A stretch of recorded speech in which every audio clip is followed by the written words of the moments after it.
In this video, we're going to look at the different strands of multiculturalism. And multiculturalism, as we said before, is probably the ideology in either of the units. That's the least coherent as an ideology. Even the textbook itself says it's more an arena for debate rather than a coherent ideology. In no way could you describe it as cross-cutting.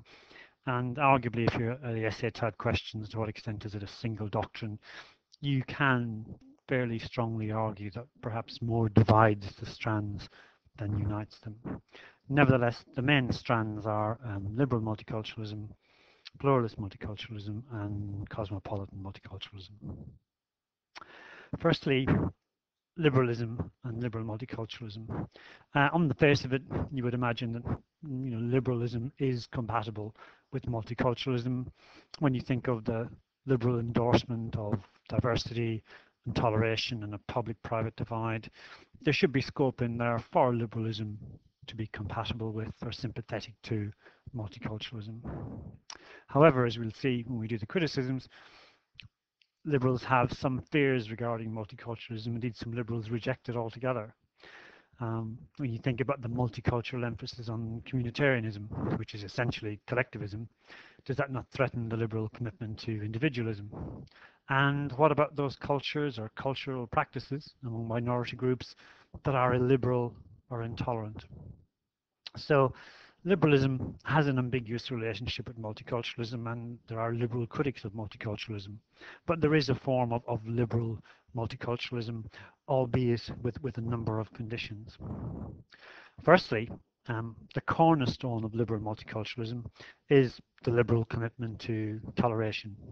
Liberalism, as we've said before, is difference blind. It treats factors such as culture, identity, race, gender, religion as irrelevant, as all people are of equal moral worth.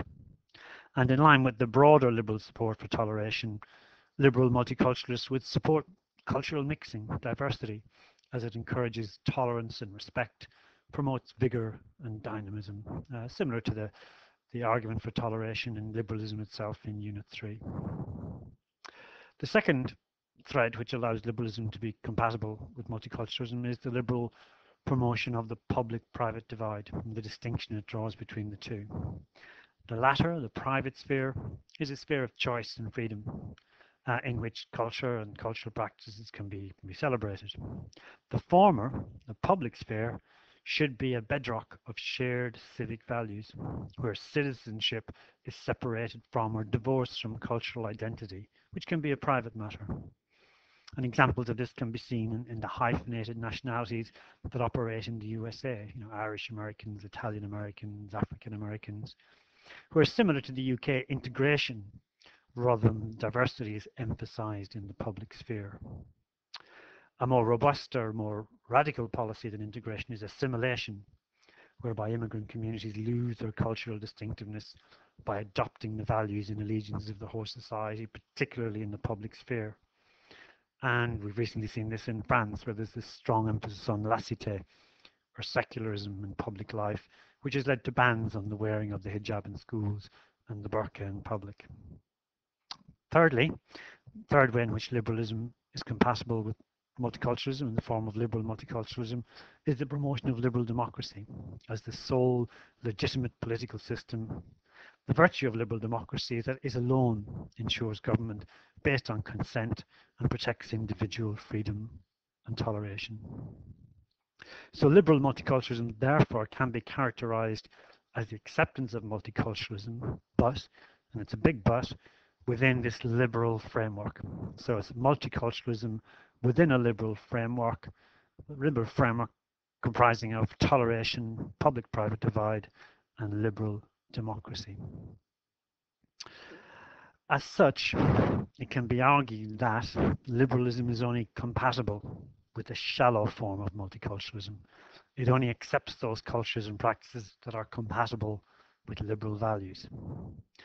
Critics of liberal multiculturalism would argue that liberalism cannot accommodate deep multiculturalism or deep diversity because it prioritizes liberalism and cannot accommodate those cultures and practices that are judged illiberal and intolerant.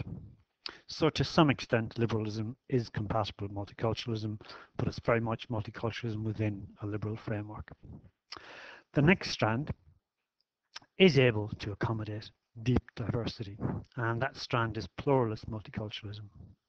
So while many liberals prioritize liberal values, pluralist multiculturalists have all endorsed the idea of value pluralism, and this has risen from two iconic liberal thinkers, Isaiah Berlin and John Gray.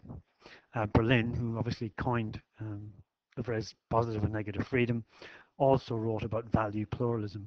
And value pluralism suggests that there is no single overriding conception of the good life, but competing and equally legitimate conceptions. It's not possible to demonstrate the superiority of one moral system over another, and traditional or liberal Western beliefs such as toleration and liberal democracy, he would argue, had no greater moral authority than illiberal or non-Western beliefs. Such a stance, as advocated by Berlin, implied what's been called a live and let live multiculturalism, or a politics of indifference. Gray developed this further, this idea of value pluralism, suggesting that we now live in a post-liberal society in which traditional liberal values should no longer enjoy a monopoly of legitimacy.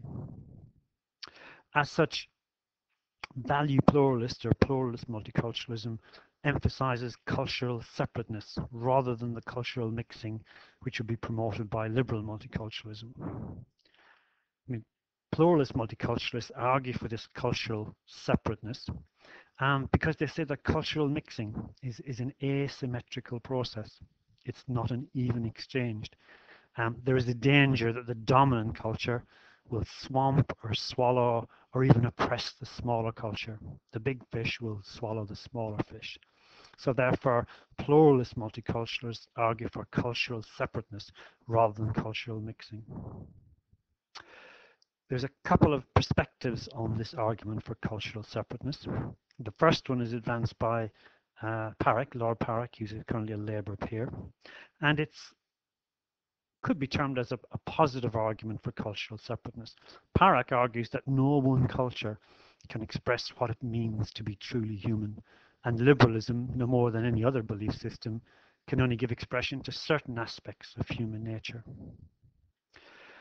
For Parrock, you could argue, if you use the analogy, society is like a beautiful mosaic with all these different, diverse but equal cultures cohabiting alongside each other, separate but also learning from each other, because no one by itself can express what it means to be truly human. This version, Parrock's version, might be sympathetic to a degree of cultural mixing, so long as it does not dilute or diminish any other culture as well. So it's a positive argument for value pluralism or separateness. A second perspective on cultural separateness, which you can say is the negative argument for cultural separatism, is that promoted by particularist multiculturalists. And for them, society, you could say, is less like a mosaic, more like a set of closed doors. Particularist multiculturalists argue that the dominant culture, and Western culture in particular, is both corrupt and corrupting. It's tainted by colonialism and racialism. Therefore, cultural distinctiveness and separateness must be maintained for what I would call negative reasons, to avoid the corruption of your culture. So society is closed doors behind which each culture stays, diminishing the danger of your culture being corrupted by mixing with another culture, particularly a dominant culture. This approach has been criticized, particularly by Sen, and he warned of the dangers of what's called plural monoculturalism, where society is merely turned into a number of ghettos, or the ghettoization of society, or the miniaturization of society. And this unwillingness to engage in cultural exchange itself can possibly lead to tension and social conflict and intolerance and suspicion of other cultures.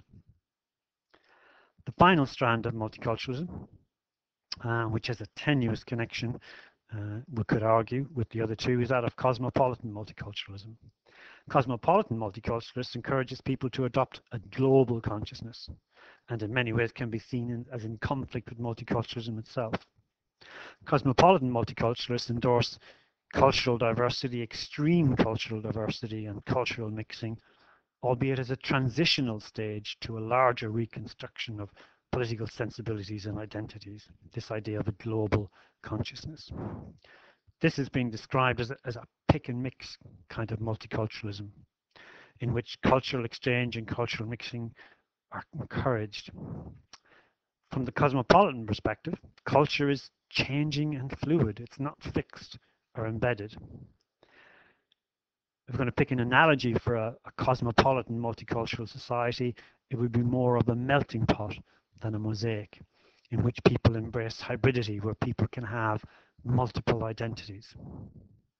This approach, of course, has been criticized by other multicultural strands because it stresses cultural unity, this eventual global consciousness at the expense of diversity, at the expense of individual cultures. In summary then, our three strands, if you can sort of imagine them pictorially, we have liberal multiculturalism, which is multiculturalism within a liberal framework. So if you imagine our mosaic is multiculturalism, but it's surrounded by the yellow of liberalism, this liberal framework of liberal democracy, public-private divide and toleration. But does promote cultural mixing as a way of extending toleration and understanding and respect for other cultures. But it very much absolutizes or prioritizes liberal values. The criticism is it can't accommodate deep diversity, deep multiculturalism. The second strand, pluralist multiculturalism, can accommodate deep diversity. It argues that no one culture, no one set of ideas or traditions can claim legitimacy or superiority over another. In Parek's version, this is because no one culture can express by itself what it means to be truly human. So society is like this beautiful mosaic with these equal cultures surrounded by one another, possibly learning off one another, so long as learning or mixing doesn't diminish. The other version of pluralist multiculturalism is that of a closed-door society. Cultures exist behind closed doors. It's cultural separateness. You have to maintain separateness because the dominant culture may eventually swamp or corrupt your culture, because mixing is not a symmetrical process.